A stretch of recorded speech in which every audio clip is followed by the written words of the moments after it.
Howard, please. So, making America great again is one of the key statements, and people don't always understand what you mean.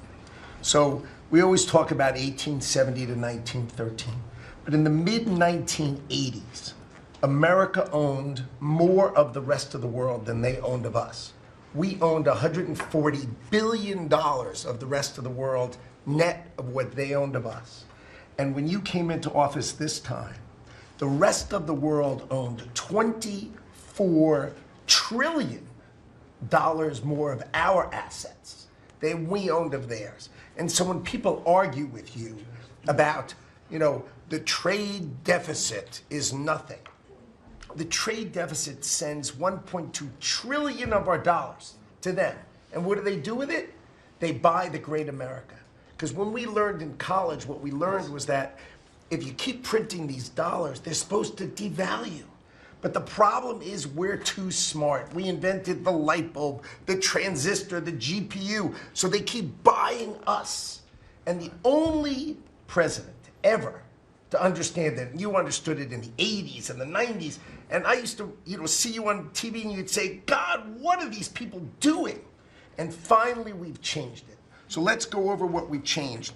So Japan and Korea, they're never gonna open their markets to us.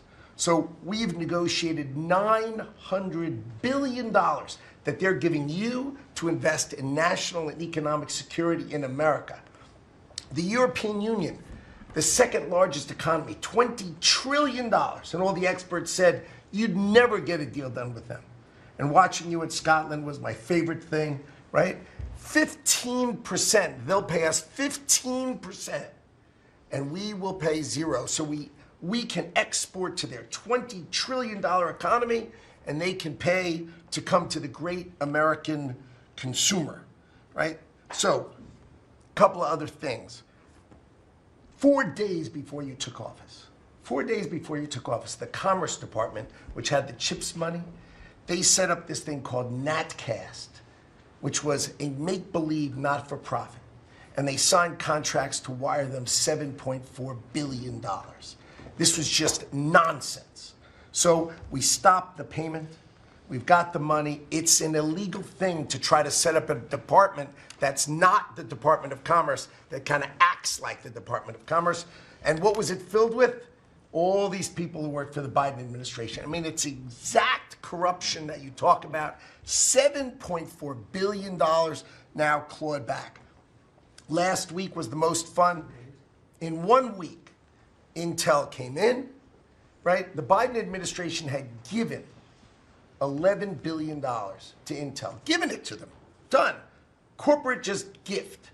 And you turn that into really, it was like less than 5 minutes of conversation, and Intel agreed to give us 10% of their company, which of course was worth $11 billion. So it's not socialism. This is capitalism. If you give someone $11 billion, who's just building in America, they're not doing something special, they're building in America. And their CEO told the president he didn't need the grant. And you said, well, then why don't we get something for it? So it's amazing. You're going to watch semiconductors come home, right? We don't produce semiconductors. We've got $165 billion for TSMC, but you're going to watch the whole ecosystem come home because Donald Trump is the only president who understands the magnet to make them come home is one word, which used to be your favorite word. Now it's dropped to number 4, which is tariffs, right? Tariffs are going to bring semiconductors home. They are going to empower Bobby to execute MFN. Tariffs are going to be one of those tools that he's going to use to do that. We're going to do it for furniture. We're getting autos. We got steel, aluminum. I mean, it has been a blast, a blast. So 2 more things. The Department of Commerce is going to start issuing its statistics on the blockchain because you are the crypto president, and we are going to put out GDP on the blockchain so people can use the blockchain for data distribution, and then we're going to make that available to the entire government so all of you can do it. We're just ironing out all the details so we can do it.